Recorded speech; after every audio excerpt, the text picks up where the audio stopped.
Broadcasting live from the Business RadioX studios in Atlanta, Georgia, it's time for High Velocity Radio.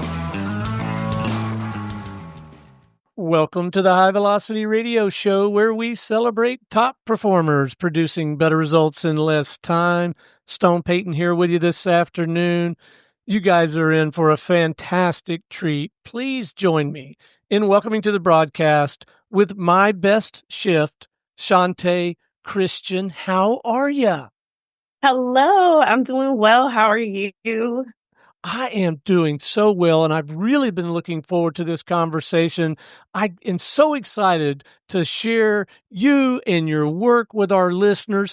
Maybe let's start with kind of a brief description, mission, purpose. What are you really out there trying to do for folks, Chantée?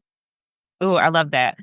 So I like to say that my mission and my purpose are also the same for the company, which is to be a catalyst for change and growth through inspired action. And so we say yes to a lot of things that fall in alignment with that, which, as you can imagine, is a lot.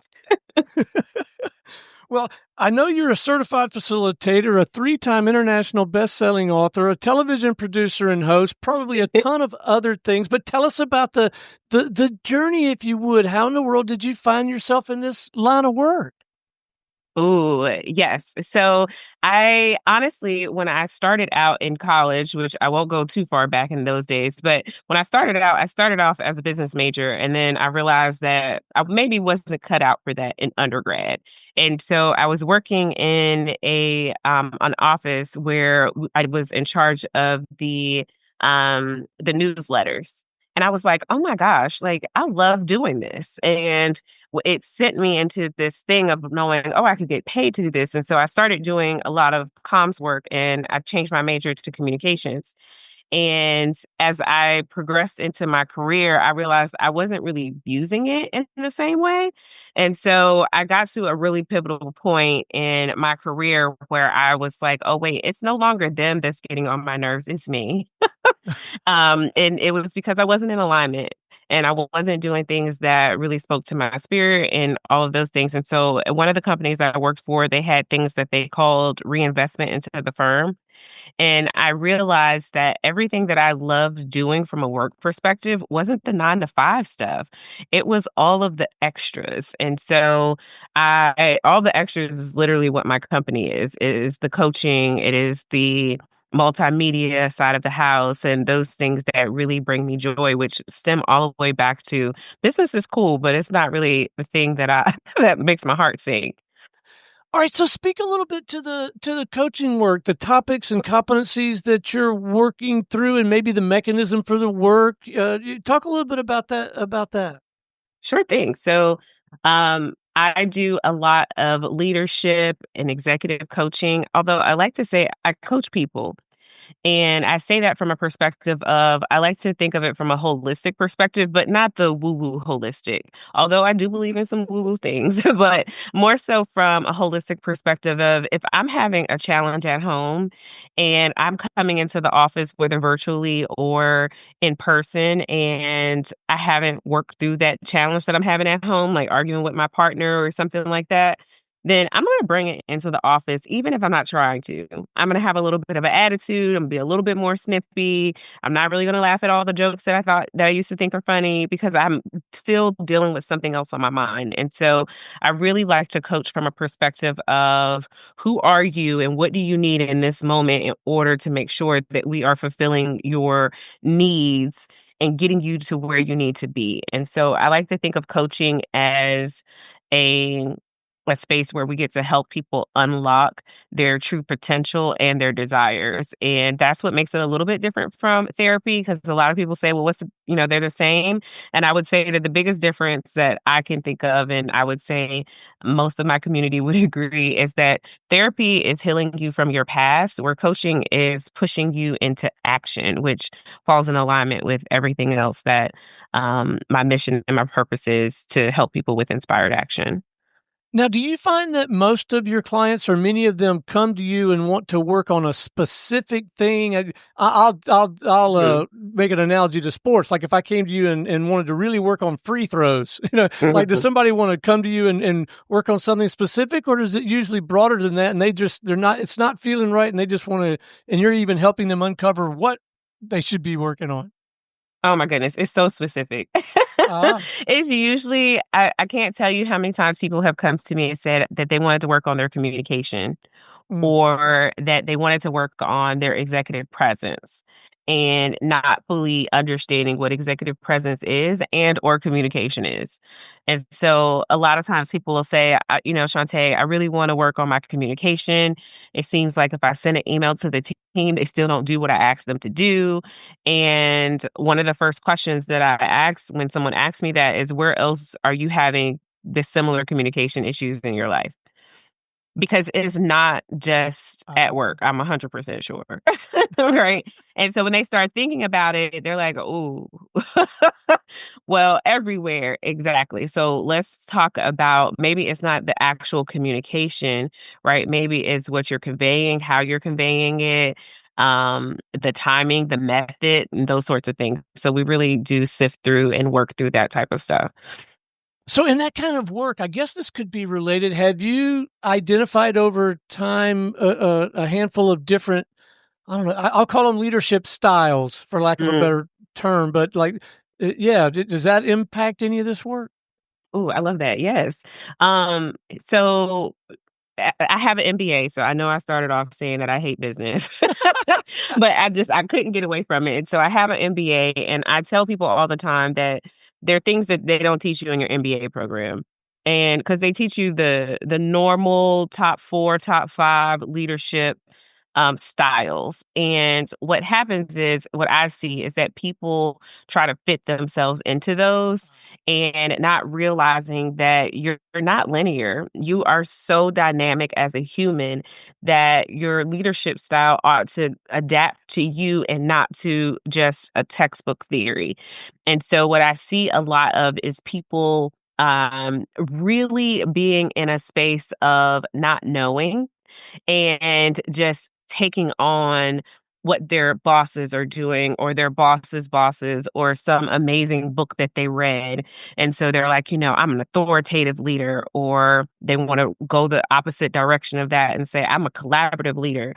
And research has shown us that a lot of collaborative leaders lean so heavy on collaboration that their teams are still feeling neglected from having an actual leader to provide them with direction and make a decision versus it being, well, everyone gets to decide, which we know in leadership, that's not necessarily the case.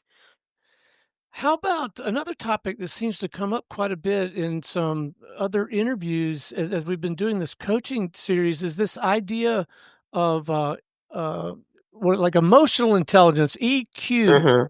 Is that you finding that in your work as well? Oh, absolutely. Emotional intelligence is so important because a lot of times we think about how others perceive us and we don't realize how we are perceiving ourselves and how we're also showing up. And so when you think about emotional intelligence, it's not just being able to read the room, but it's also being able to self-regulate. It's the ability to be able to process information in real time and to be able to make decisions based off of that, where you understand the impacts of others and yourself, right? And so it's one of those things that so many people so many people require a deeper dive into it to understand that it applies to every aspect of leadership, to management, and to just operating as a human being, and not just something that's within the leadership circle. Okay, clearly a theme I'm picking up in this conversation is all the work you're doing, while the frame might be to help me lead my organization more effectively, it really is, I guess it's the pure definition of holistic. It's impacting, it has to because it's sourcing from, but it's also impacting my entire life with the kids, with the spouse, with friends, right? Yeah, yeah, absolutely. Absolutely. I mean, because if you think about it, right, when you think about leadership and your own leadership, what are the top like 3 things that pop into your head when you think about it? Are you asking me? Yeah. Oh.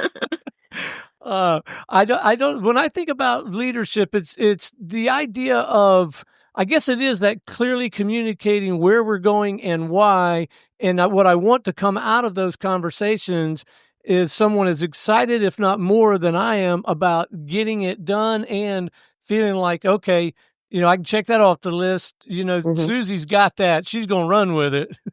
Yeah. Yeah. Right. And so when you think about that, right, like when you were talking about the theme, that can apply to everything. Mm, It doesn't just apply to your business. It applies to your family. yeah. It applies to your children, it applies to literally everything that we do. And I think a lot of times when we think about leadership, we compartmentalize that and Uh, we don't realize that in order to fully show up and to be influential and to be impactful and for people to want to go along with what we're doing, we've got to believe it too. And that typically means that we're just not believing it for a 9 to 5. We're believing it completely and fully. So typically for you, the mechanism for the work, the way you execute, is it a lot of one-on-one work? Is it group work? Is it virtual, asynchronous? How do you execute on this?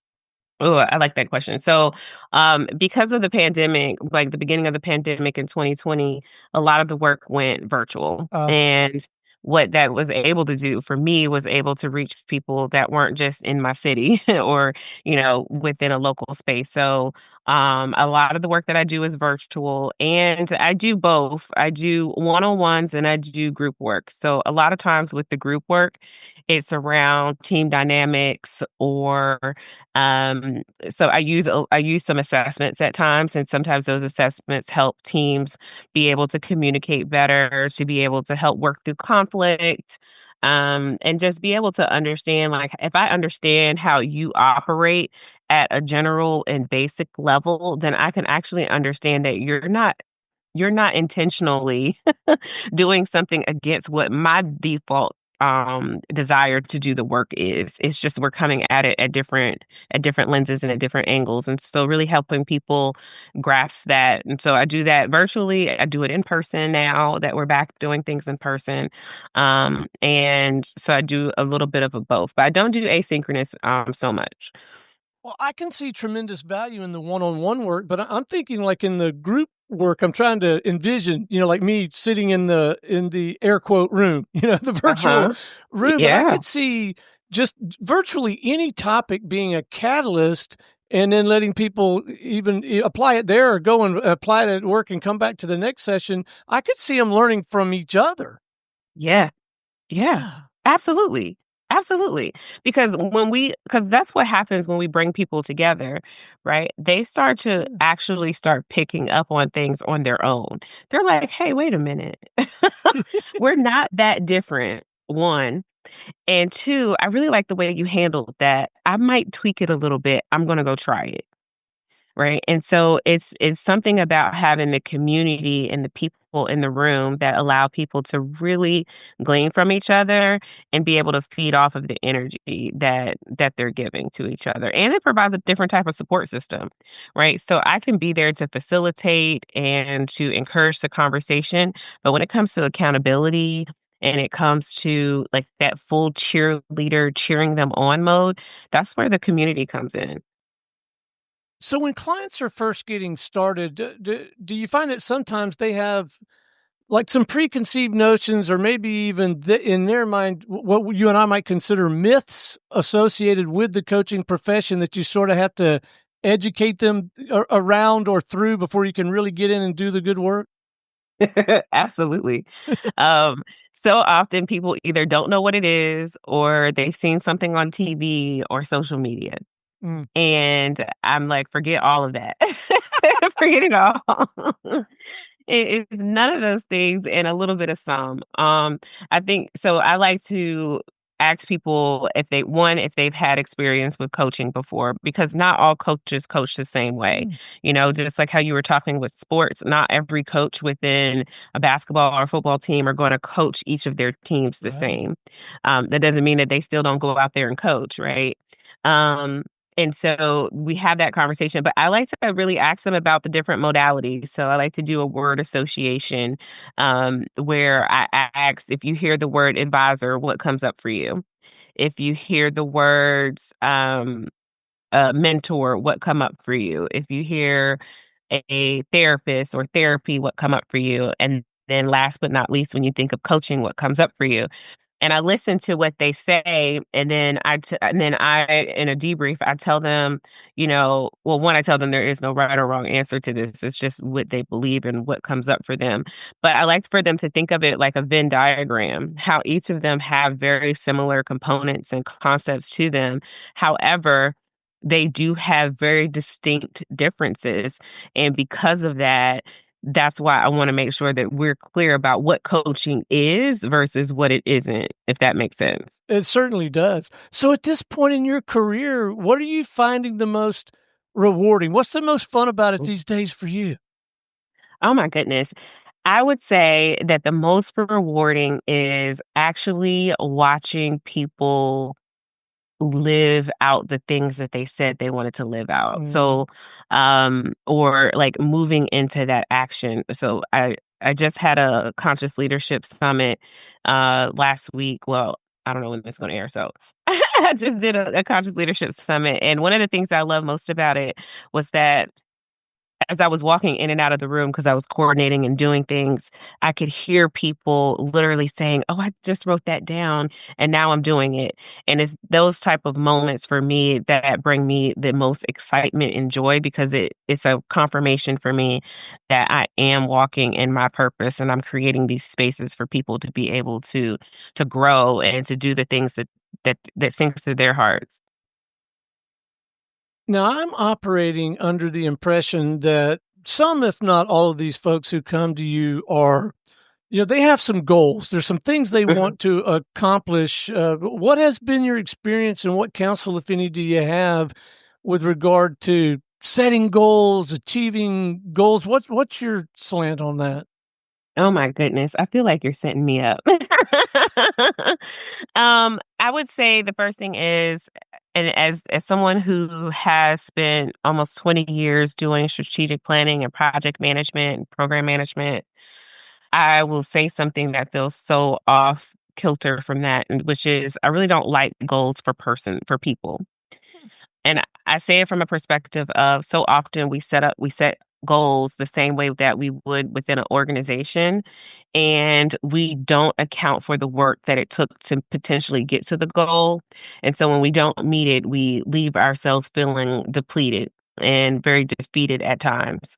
And so I prefer to start off with intentions, and then build out the actions and the tasks to get to those, so that even if we don't fulfill the goal, and I'm putting that in air quotes, that we're able to take note of all of the work that it took to get to where we got to, and then be able to assess, okay, well, what happened here? What is something that we can shift? And is this even something that we want to continue to do? Now, for organizations, I don't take that same approach. I think that we have to talk about goal settings, but we have to be realistic about them, because a lot of times when we're setting goals, they're based off of a strategy from 5 years ago. And so we need to be clear about who's in the organization, what the people are able to do, and what the market will allow. And so it's still kind of taking that same flip with my clients when they come to me saying, you know what? Like a common one that comes up is that people want to move from um, a certain level within the organization into the executive suite or into executive leadership. And so we have to get realistic about, well, where are you at right now? What have your past performances looked like? What does it take from an organization perspective for you to get there? And let's talk about where are your gaps, right? So then it's less of I'm going to get you promoted in a year, and more so is your intention is to get promoted. So then we have to make sure that you're prepared, you're ready, and that you're showing up like that already now. Now, you're a prolific writer, apparently. You're certainly a successful writer. Talk a little bit about the books, what compelled you to write in the first place, and the whole experience of, I don't know, man, committing your ideas to paper and putting it out there for the world to enjoy and or poke at. Yeah, definitely scary and thrilling. So I'm a comms major and I love to write. However, I also like to keep things very private. And so with the first opportunity, I was asked to share what it looked like to lead through the pandemic. And I was really apprehensive about that. So I said, oh my goodness, everyone's going to know my business. um, and honestly, one of the things that helped me get over that was that I knew that me sharing my story would help someone else who was either in it currently or help someone that was going through it, right? Like someone being able to say, oh, I see me in this. I see that there's an option. I see that there are a couple of options. And there are ways that I can continue to honor myself from an integrity perspective and still show up for my teams, the people around me. And so that one was really the biggest motivator for me. The second one was around women in leadership. And I thought, how cool would it be to have an all women leadership book when the top 10 leadership books right now still are all written by predominantly white men. And so I was like, how cool would that be to have a whole book of women talking about leadership? And so I said yes to that one without blinking. And then the third one is a little different because I was able to co-publish it. And so I had this idea of being able to have people talk about what leadership looked like for them when awareness was present. And so they talked about pivotal moments in their lives when awareness was the primary shift and what they did different. And they talked about leadership in all different facets. So whether if it was professionally, mentally, through their families and all of them, they brought it all back to just how that shift really changed the trajectory of their lives. And so that one was an easy yes because I wanted to be a part of not just something that I was cultivating, but I wanted to be a part of it from being able to tell my story in a way that I hadn't told it yet.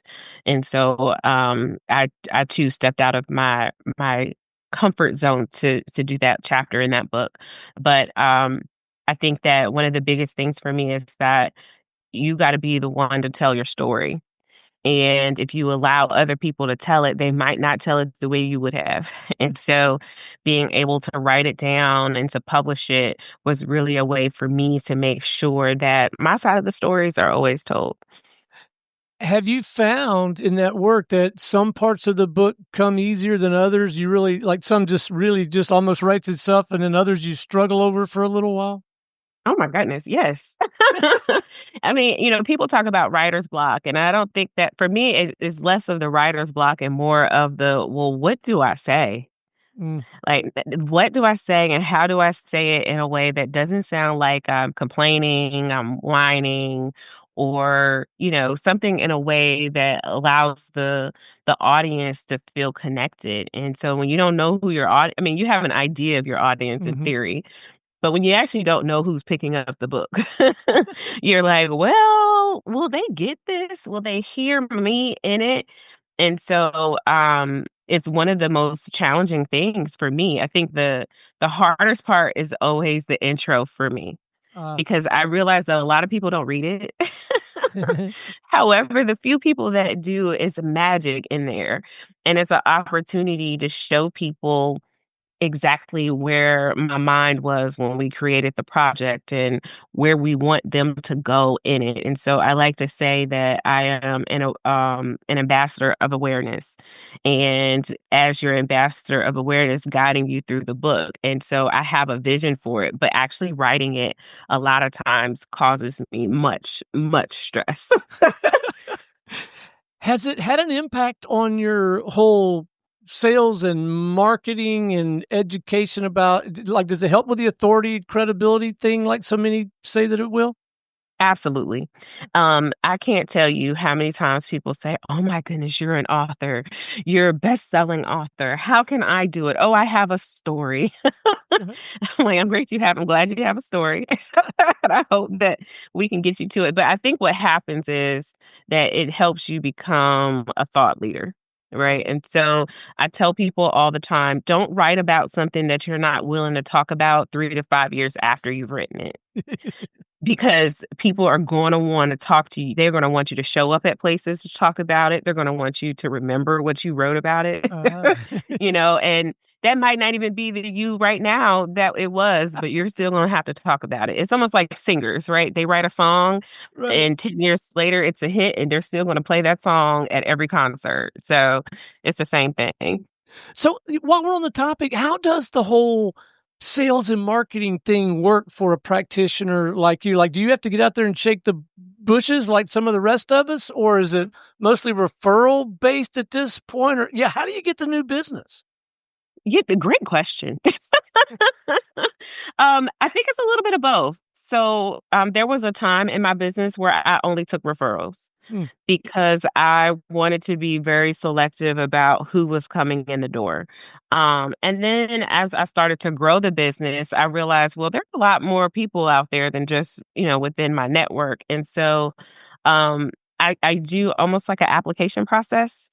So if someone wants to work with me, because I don't know how they found me, and so I'm always curious about that. But it's kind of like it's a slight application process because in order to do coaching specifically, you have to be ready and you have to want to do it and not need to do it, right? A need is going to be a therapy type of thing. A want is more of coaching. And so I really want to assess up front what does it look like to work with them. But it comes from all different types of places. So it comes from speaking engagements. People hear me speaking, or they run across my podcast, or they saw a article that I wrote. And they're like, or they know somebody who knows me, and so they're or has worked with me, and they wanna inquire what that looks like. And so I do a little bit of that to weed out the process because I used to get on the phone or get on a Zoom with everyone, and I realized my time could be better spent. Did you just say a podcast? You have your own show? Yes, I have a award-winning podcast called My Best Shift because at that time in my life, everything was called My Best Shift. But yeah, I have a podcast. We're on season 5 right now. Um, and it's all about awareness, acceptance, and authenticity. I like to call them the triple A's. And so I interview people and we talk about their journey in one way or another around those 3 things. Oh, I have to believe that you learn a ton and get to build some marvelous relationships, and you're sharing some really important information for the listening audience. I bet you love doing that. Oh my goodness. It is one of the things of my business that I love the most. I absolutely love it because it's an opportunity to learn about people that I may know a little bit about or nothing about. And I let the conversation roll. So I only ask 2 of the same questions at the very beginning and at the very end. And outside of that, they're all unique conversations. And I love that. I love learning from people. And you know what I love most is when someone says, "Oh, I listened to this episode and I'm gonna start doing XYZ," Mm. or, "I learned so much, I took notes." I'm like, "You did? You did?" And so it's like, "Okay, it's worth it. It's worth it because it's a lot of effort, but it is one of my favorite parts of the business. Yeah.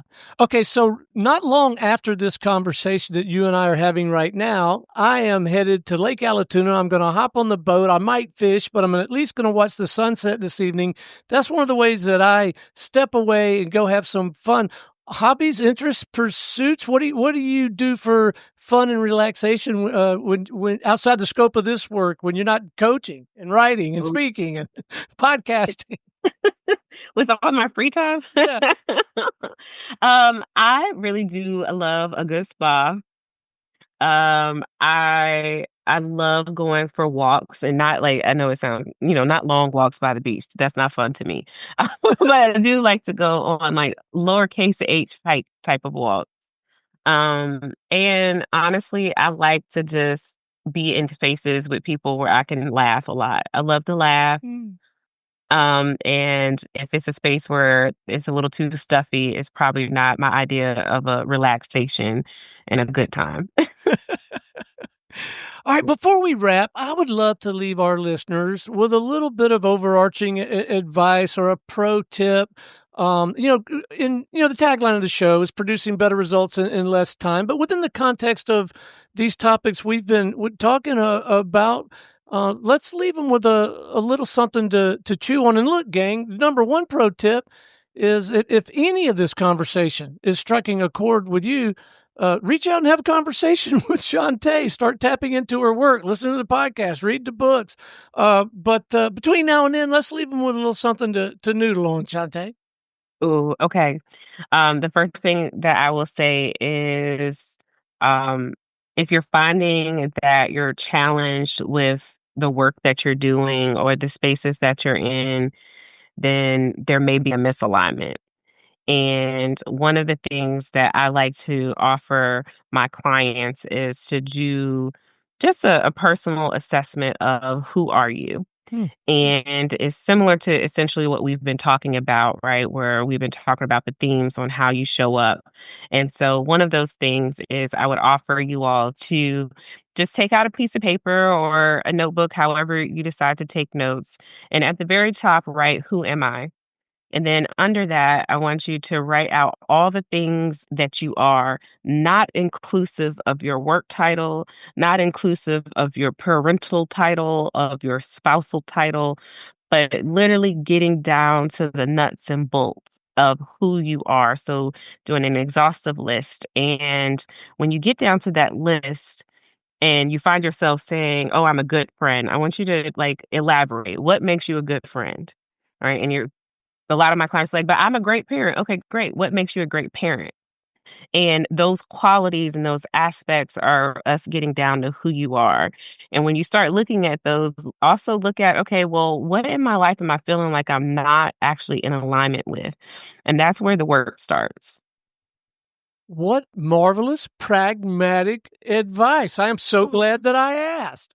Me too. All right. So what's the best way for our listeners to tap into your work, connect with you, get their hands on these books, listen to the podcast? Let's give them some coordinates.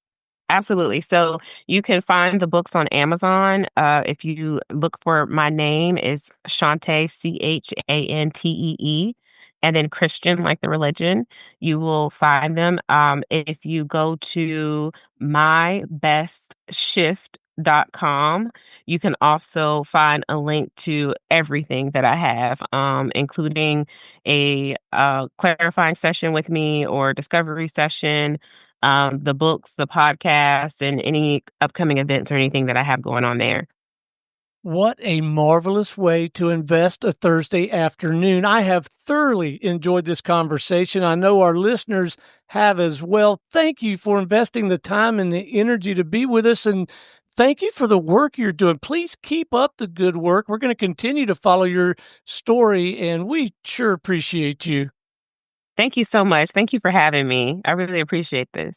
My pleasure. All right, until next time, this is Stone Payton for our guest today, Chantée Christian, with My Best Shift, and everyone here at the Business RadioX family saying we'll see you in the fast lane.